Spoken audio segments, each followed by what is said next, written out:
রহস্যময় পারিবারিক অ্যাডভেঞ্চার গল্প। মূল গল্প। আমি যখন গোসল করি তখন ছেলে বাথরুমের দরজার ফাঁক দিয়ে দেখে। গত সপ্তাহ থেকে গোসলের সময় অদ্ভুত একটা অনুভূতি হচ্ছে, মনে হয় কেউ দেখছে। আজ গোসল করার সময় হঠাৎ চোখ পড়ল ওই বাথরুমের দরজার ফাঁকে। একটা চোখ দেখতে পেলাম। আমি চিৎকার করে উঠলাম। ছেলে দৌড়ে পালিয়ে গেল। আমি তাড়াতাড়ি কাপড় পরে বেরিয়ে এলাম। তাকে ডেকে বললাম, তুই কি করছিলিস? সে মাথা নিচু করে বলল, মা আমি রেগে গিয়ে বললাম, কতদিন ধরে এমন করছিস? সে কাঁদতে শুরু করল। বলল, মা আমি তোমাকে দেখতে ভালোবাসি। আমি অবাক হয়ে গেলাম। কি বললি? সে বলল, মা তুমি খুব সুন্দর, আমি তোমার সৌন্দর্য দেখতে চাই। কি? আমার কাপস পড়ে উঠল। সে আমার কাছে এসে বলল, মা আমি জানি এটা ভুল, কিন্তু আমি তোমাকে একজন নারী হিসেবে দেখি। তোমার শরীর আমার কাছে সবচেয়ে সুন্দর। আমি তাকে থাপ্পড় দিতে গেলাম। সে আমার হাত ধরে বলল, মা আমি তোমাকে স্ত্রী হিসেবে চাই। তাহলে আমি আর লুকিয়ে দেখতে হবে না, আমি তোমাকে স্বামীর অধিকারে দেখতে পারবো। কি? আমি কাঁপতে কাঁপতে বললাম, তুই আমার ছেলে? সে বলল, না মা, আমি তোমার প্রেমিক হতে চাই। কি? এই গল্পটি সম্পূর্ণ শুনলে আপনাদের পানি অটোমেটিক বের হয়ে যাবে, সো যত দ্রুত সম্ভব হাতের কাছে টিস্যু নিয়ে বসে পড়ুন। বিছানার চাদর যেন নষ্ট না হয় সেটা সম্পূর্ণ খেয়াল রাখার অনুরোধ জানিয়ে গল্পটি এখন শুরু করব।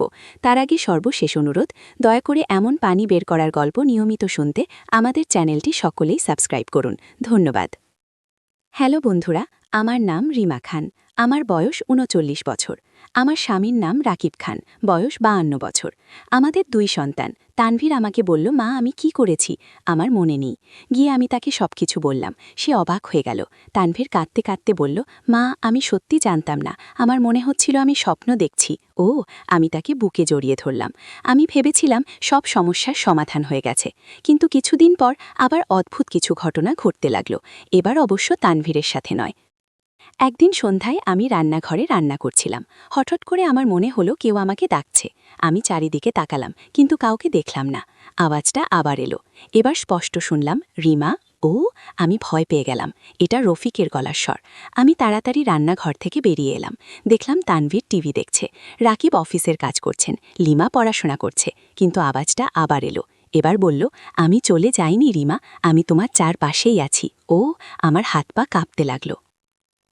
রাতে ঘুমানোর সময় আমি অদ্ভুত একটা স্বপ্ন দেখলাম একটা লোক আমার বিছানার পাশে দাঁড়িয়ে আছে। তার মুখটা স্পষ্ট দেখা যাচ্ছে না। লোকটা বলল, রিমা আমি রফিক, আমি তোমার স্বপ্নে এসেছি। ও, আমি স্বপ্নে চিৎকার করার চেষ্টা করলাম, কিন্তু কোনো আওয়াজ বের হলো না। রফিক বলল, আমি তানভীরের শরীর ছেড়েছি ঠিকই, কিন্তু এই বাড়ি ছাড়িনি, আমি এখনও এখানে আছি। ও, আমার ঘুম ভেঙে গেল। ঘুম ভাঙার পর আমি দেখলাম আমার কপালে ঘাম, আমার সারা শরীর কাঁপছে। আমি বুঝলাম এটা শুধু স্বপ্ন ছিল না। পরদিন থেকে প্রতিদিনই এই রকম স্বপ্ন দেখতে লাগলাম। রফিক আমার স্বপ্নে এসে বিভিন্ন কথা বলতো। সে বলতো সে আমাকে ভালোবাসে।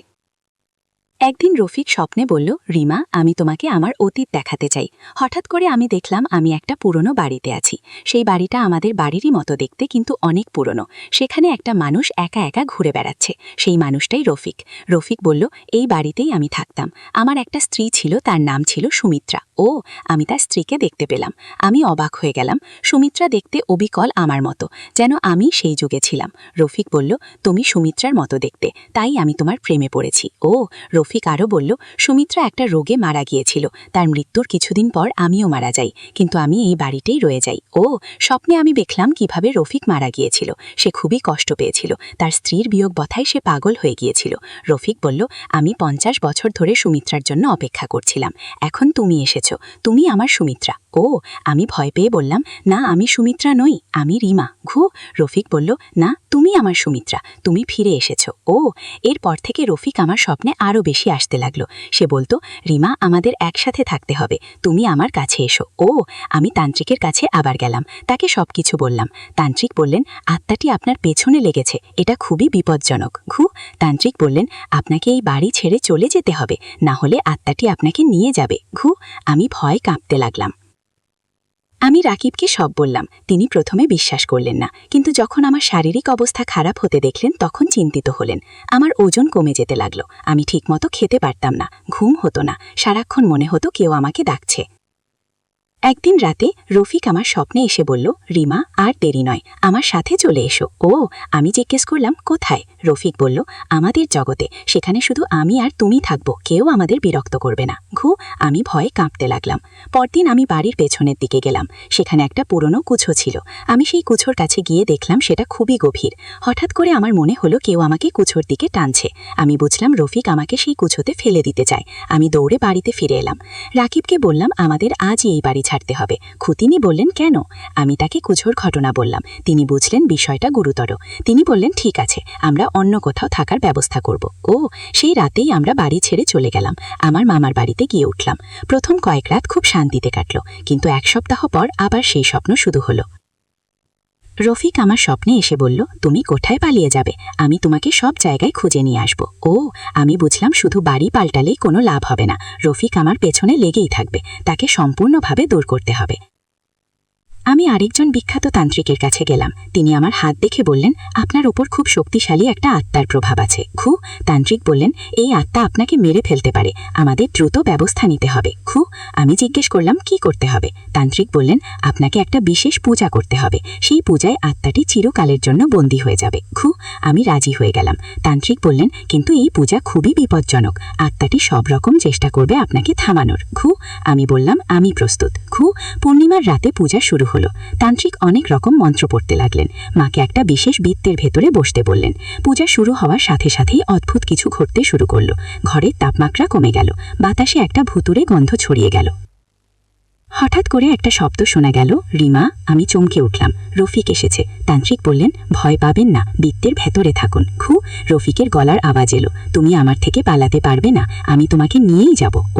আমার সারা শরীর কাঁপতে লাগলো।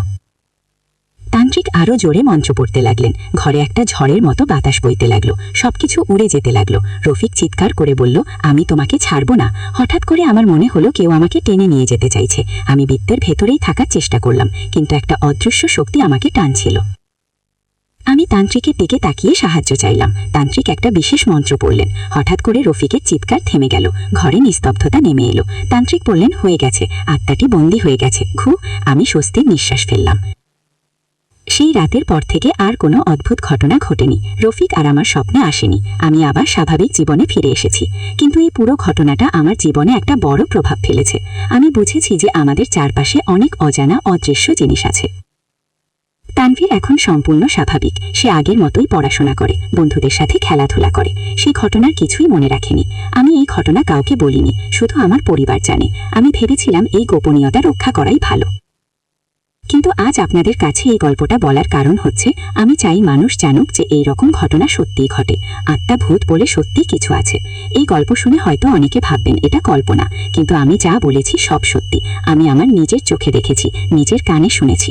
আমি এই গল্প বলে আপনাদের ভয় দেখানোর চেষ্টা করিনি, শুধু সতর্ক করতে চেয়েছি যে এই রকম বিপদ থেকে সাবধানে থাকবেন। আপনাদের বাড়িতে যদি কখনো এরকম অদ্ভুত কিছু ঘটে, তাহলে দেরি না করে কোনো ভালো তান্ত্রিকের সাহায্য নেবেন। একা একা মোকাবেলা করতে যাবেন না। এই গল্পটা এখানেই শেষ। আশা করি আপনারা সবাই ভালো থাকবেন। আল্লাহ হাফেজ। লিমা তানভীর 21 বছর বয়সী, বিশ্ববিদ্যালয়ে পড়ে। লিমা 14 বছর বয়সী, স্কুলে যায়। আজকের যে ঘটনাটি বলতে চলেছি সেটা আমার জীবনে ঘটে যাওয়া সবচেয়ে রহস্যময় এবং অদ্ভুত অভিজ্ঞতা। প্রথমে মনে হয়েছিল এটা একটা সাধারণ পারিবারিক সমস্যা, কিন্তু পরবর্তীতে যা ঘটেছে তা আমার সম্পূর্ণ জীবনটাকে উল্টে দিয়েছে। সেদিন সকালে যখন এই ঘটনাটা ঘটল, আমি প্রথমে ভেবেছিলাম হয়তো তানভীর সত্যি সত্যিই কোনো ভুল করেছে। কিন্তু তার পরের কথাগুলো শুনে আমার মাথা ঘুরে গেল।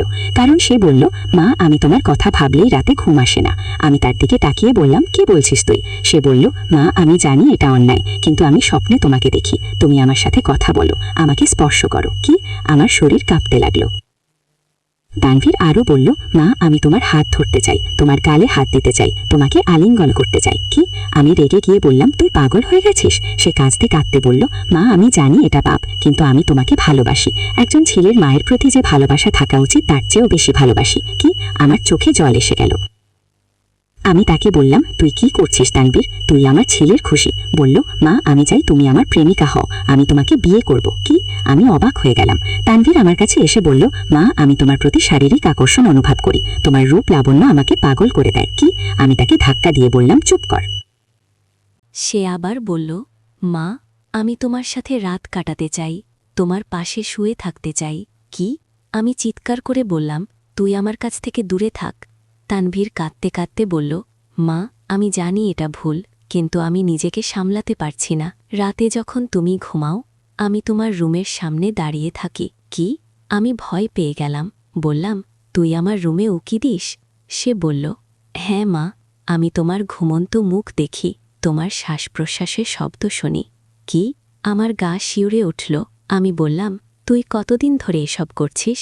সে বলল, গত 6 মাস ধরে, যখন থেকে আমি তোমাকে নারী হিসেবে দেখতে শুরু করেছি। তানভীর আরও বলল, মা, আমি তোমার ব্যবহৃত জিনিসগুলো নিয়ে ঘ্রাণ নিই। তোমার চুলের গন্ধ, তোমার পারফিউমের গন্ধ আমাকে উন্মাদ করে দেয়। কি? আমি হতবাক হয়ে গেলাম। এতক্ষণ যা শুনেছি তা আমার কল্পনাতেও আসেনি। আমার নিজের ছেলে আমার প্রতি এমন অনুভূতি রাখতে পারে, এটা ভাবতেই পারিনি। তানভীর আবার বলল, মা, আমি তোমাকে চুমু খেতে চাই, তোমার ঠোঁট স্পর্শ করতে চাই। কি? আমি তাকে আরেকটা থাপ্পড় দিলাম। সে কাঁদ দিয়ে কাঁদতে বলল, মা, আমি জানি তুমি রেগে গেছ, কিন্তু আমি সত্যি বলছি। গুই, আমি রাগে ফেটে পড়লাম। বললাম, তুই পাগল হয়ে গেছিস? আমি তোর মা, তুই আমার ছেলে। কোষে বলল, মা, আমি জানি, কিন্তু আমার কাছে তুমি একজন সুন্দর নারী। গুই। তানভীর আমার হাত ধরে বলল, মা, আমি তোমার হাতের স্পর্শ ছাড়া থাকতে পারি না, তোমার কণ্ঠস্বর ছাড়া একদিনও কাটে না। কি? আমি আমার হাত ছাড়িয়ে নিলাম। সে আরও বলল, মা, আমি তোমার সাথে একটা বাড়ি বানাতে চাই, সেখানে শুধু আমি আর তুমি থাকব। খুই আমি অবাক হয়ে বললাম, তুই কি বলছিস? তানভীর বলল, মা, আমি তোমাকে সন্তান দিতে চাই, আমি চাই তুমি আমার স্ত্রী হও। কি? আমি চিৎকার করে বললাম, থামো, আর এক কথাও বলিস না। কিন্তু সে থামল না। বলল, মা, আমি তোমার জন্য সারা জীবন অপেক্ষা করতে পারি, আমি অন্য কোনো মেয়েকে বিয়ে করব না। কি? আমার চোখে অন্ধকার নেমে এলো। এই সময় হঠাৎ করে বাড়ির দরজায় কলিং বেল বেজে উঠল। আমি চমকে উঠলাম। তানভীর বলল, মা, কেউ এসেছে। খুই আমি দরজার দিকে তাকালাম। দরজা খুলে দেখি আমাদের পাশের বাড়ির আন্টি দাঁড়িয়ে আছেন। তিনি বললেন, রিমা বেটা, তোমার সাথে জরুরি কথা আছে। খুই আমি তাকে ভেতরে ডাকলাম। আন্টি ভেতরে এসে বললেন, রিমা, গত কয়েকদিন ধরে তোমার ছেলেকে আমাদের বাড়ির চারপাশে ঘোরাঘুরি করতে দেখছি। আমি অবাক হয়ে বললাম, মানে? আন্টি বললেন, সে আমাদের বাথরুমের জানালার কাছে দাঁড়িয়ে থাকে, আমার মেয়ে গোসল করার সময় সে উকি দেওয়ার চেষ্টা করে। কি? আমার মুখ শুকিয়ে গেল। তানভীর তখন লজ্জায় মাথা নিচু করে রইল। আন্টি বললেন, আমার মেয়ে খুব ভয় পেয়ে গেছে, সে আর বাথরুমে যেতে চায় না। খুই আমি আন্টিকে বললাম, আন্টি, আমি খুবই দুঃখিত, আমি তানভীরকে বুঝাবো। গুই। আন্টি বললেন, রিমা, ছেলেটার মানসিক চিকিৎসা করানো দরকার। আন্টি চলে যাওয়ার পর আমি তানভীরের দিকে তাকালাম। সে এখনও মাথা নিচু করে দাঁড়িয়ে আছে। আমি রেগে গিয়ে বললাম, তুই অন্য মেয়েদের বাড়িতেও এসব কাণ্ড করিস? তানভীর কাঁদতে কাঁদতে বলল, মা, আমি শুধু দেখতে চেয়েছিলাম অন্য মেয়েরা কেমন দেখতে। খুই আমি বললাম, কেন? সে বলল, মা, তোমার সাথে তুলনা করতে। খুই আমি অবাক হয়ে বললাম, তুলনা করতে? সে বলল, হ্যাঁ মা, আমি দেখতে চেয়েছিলাম তুমি সবচেয়ে সুন্দর কিনা। খুই আমি মাথা ঘুরে গেল। তানভীর আরও বলল, মা, আমি বুঝতে পেরেছি, তুমি সবচেয়ে সুন্দর, অন্য কোনো মেয়ে তোমার মতো সুন্দর নাই। খুই আমি তাকে আরেকটা থাপ্পড় দিলাম। এই সময় হঠাৎ করে একটা অদ্ভুত ব্যাপার ঘটল। তানভীর যেই আমার থাপ্পড় খেল, তার চোখে অন্যরকম একটা ভাব এসে গেল, সে যেন অন্য মানুষ হয়ে গেল। তানভীর হঠাৎ করে আমার দিকে তাকিয়ে হেসে উঠল, কিন্তু সেটা স্বাভাবিক হাসি ছিল না, ছিল একটা ভুতুরে হাসি। আমার গা শিউরে উঠল। সে বলল, তুমি কে? তুমি আমার মা নও? খুই আমি অবাক হয়ে বললাম, তুই কি বলছিস? সে বলল, আমি তানভীর নেই, আমি অন্য কেউ। খুই আমার বুকটা ধক করে উঠল। তানভীর কি বলছে? সে আবার বলল, আমি এই শরীরে ঢুকেছি, তানভীর আর নেই। খুই আমি ভয় পেয়ে পিছিয়ে গেলাম। তানভীর না, যে ব্যক্তি তার ভেতরে ঢুকেছে। সে বলল, আমি একটা আত্মা, আমি এই বাড়িতে অনেক দিন ধরে আছি। ও, আমার হাত পা কাঁপতে লাগল। সে আরও বলল, আমি তোমাকে অনেক দিন ধরে দেখছি, তোমার প্রেমে পড়েছি, তাই তানভীরের শরীর দখল করেছি। খুই আমি চিৎকার করে উঠলাম। আত্মা বলল, আমার নাম ছিল রফিক, আমি 50 বছর আগে এই বাড়িতে মারা গিয়েছি।